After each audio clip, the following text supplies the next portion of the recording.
Let's talk about Foe, the new film from Garth Davis. Now, Garth Davis is a filmmaker who broke out with the film Lion, that was critically acclaimed. Terrific film. He followed that up a couple years later with Mary Magdalene, that I didn't think was nearly as successful, even though it starred Rooney Mara and Joaquin Phoenix. Now he's back with Foe, a film that is led by Oscar nominees Saoirse Ronan and Paul Mescal. How can you go wrong with that duo? You can't, right? You simply can't. You already know going in that the performances are fantastic, and they are fantastic in this sci-fi romance. Also in the cast is Aaron Pierre, who's also not bad to look at, like anybody in this trio. And they are essentially the only three actors in the film. It's set in a future in which most of humanity has fled a dying planet to go live in space stations in the sky. But Ronan and Mescal's characters, Hen and Junior, respectively, continue to live on the planet at one of Junior's family farmhouses. They don't exactly work the land, though. She works at a diner. He works at a chicken processing plant. So not great, right? And their marriage is stale. It's dying. You can see it right from the very beginning. She looks like she's ready to crawl out of her skin to get out of there. And he seems angry and jealous and just altogether unhappy. Their tense but rather dull lives get broken up by the arrival of Terrence, played by Aaron Pierre. Now he arrives to tell them that Junior has been granted a chance to go to fly to one of the space stations and to help start a new community for humanity. The catch is that he's going alone. Hen is not coming with him, and that's a shame. So she's going to be left behind all alone. Or is she? No, it's not the case. Instead, the company will create an AI simulant, basically a clone of Junior that will stay behind to live with Hen. And Terrence has to live with them for a while in order to make sure they get it right. Now, this part doesn't make sense. This part doesn't make a lot of sense to me. As much as I actually really do enjoy this film, it's largely because of the interactions between Ronan, Pierre, and Mescal, and this look at this fraying marriage, which has grown stagnant as the world is sort of speeding past them. You know, they seem to be kind of stuck in place. Junior can't give up this family plot that he's not even working. He just can't seem to give it up, and their marriage is just kind of just stuck in idle. And while the future is just moving on, right? But when you think about the plot a little hard, it's like, why would the company go through all this trouble? It doesn't make a whole lot of sense. Why are they going through all this when clearly, if you've got the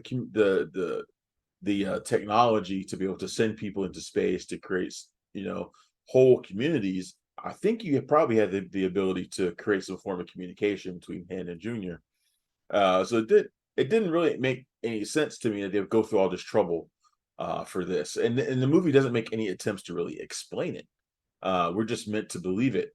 Now, it does create some great drama. You got this, it doesn't quite become a love triangle, but you do have this thick tension in the house because Junior gets a little jealous of Terrence's presence and the attention that Hen is giving him. I mean, she ain't seen other guys really for a while. Not really, not anybody that's in their household. And and their banter is reciprocal. So he's kind of jealous of it. And that causes things to become increasingly strained. Now, the final act of the film goes a little crazy, but I think in a good way, and it takes some turns that are shocking, but I think completely logical, far more logical than other details of the plot, like the one I just described. Like, it's like, what is this company doing? What is its real goal? It seems really dark and conspiratorial, but that's not really what the movie is either. So that some details of the plot are a little weird, but the final act does go to some far out lengths, but they're all rooted in emotion, and they are believable, and I think logical. and it's probably going to. I think it's probably going to turn off some people, but to me, the movie has been telegraphing the ending of the movie from the conclusion from the very beginning. Like I said, there are some aspects that don't really seem to add up, and there's a shocking twist that comes that makes you reevaluate everything that you've been seeing between Han and Junior for the entire movie.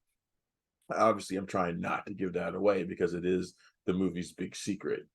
But this movie is really bolstered by the strength of its performances. Ronan is fantastic in a character that could have been seen as weak and vulnerable, but I don't think she is. Han has dreams and hopes and her own interior life that she's trying to see through.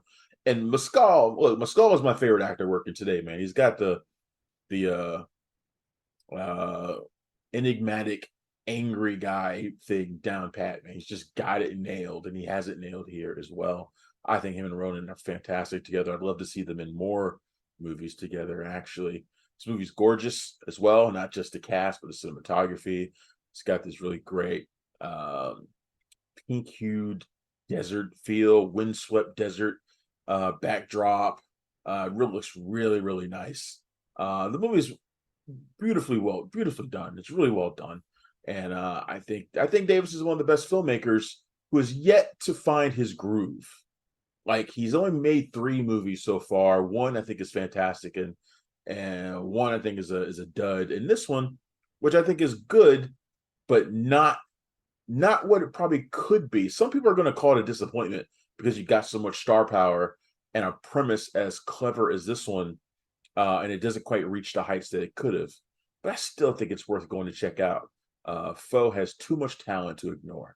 Foe is in theaters now, expanding into other locations here in DC. It's just coming out in theaters this Friday, October 13th. So check it out. And I'm Travis Hopson. This has been a brief Cinema Royale. You can find me every day at punchdrunkcritics.com. If you're in DC, you can find me in loads of other places like WETA Around Town Best Bets and on 7 News DC every single Friday afternoon. Thanks a lot, everybody. Goodbye. Thanks for checking out the show. If you like what we're laying down, please subscribe to our channel and click the bell to receive notifications for all of our latest stuff.